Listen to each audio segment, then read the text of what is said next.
Des transactions, page 20. Il s'agit d'une facture de vente de grains. Donc, c'est ça, avec la paye de lait, c'est les factures les plus difficiles à déchiffrer.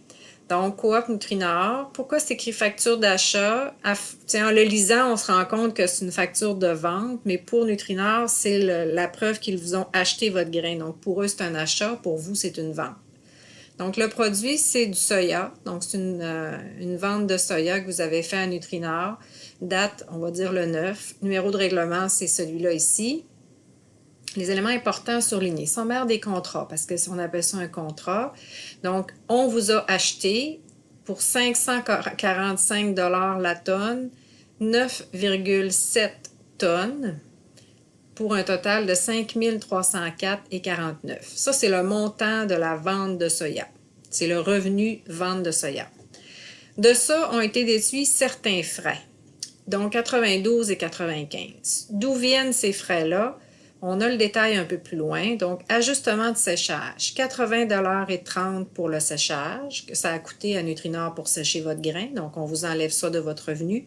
Fédération des producteurs de culture commerciale du Québec, 12,65 $. Ça, c'est l'équivalent d'un montant que tu cotises à la Fédération pour la mise en marché de ton grain. Maintenant, ce 12,65 $-là, il est taxable, donc c'est pour ça qu'au total, à la fin, une fois qu'on a soustrait les frais de séchage, on obtient 5 211,54 $ parce qu'il y a des taxes qui ont été imputées au 12,65 $. Quels seront les comptes affectés? Donc, dans ma charte de compte, le premier compte, c'est un compte de revenus. Ça va être le compte vente de soya, 61 020. Les comptes de dépenses affectées, donc on va avoir les dépenses de séchage, 71 090. Les comptes de cotisation et abonnement, 78 270. Et finalement, le compte de banque, le 10 200, dans lequel va être déposé l'argent. Et évidemment, les comptes de TPS et TVQ. Donc, je rentre ma date, qui est le 9. Donc, vente de soya.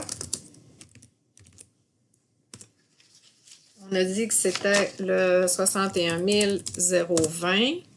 Le montant de la vente, 5 304,49. Numéro de facture, 74 79 79.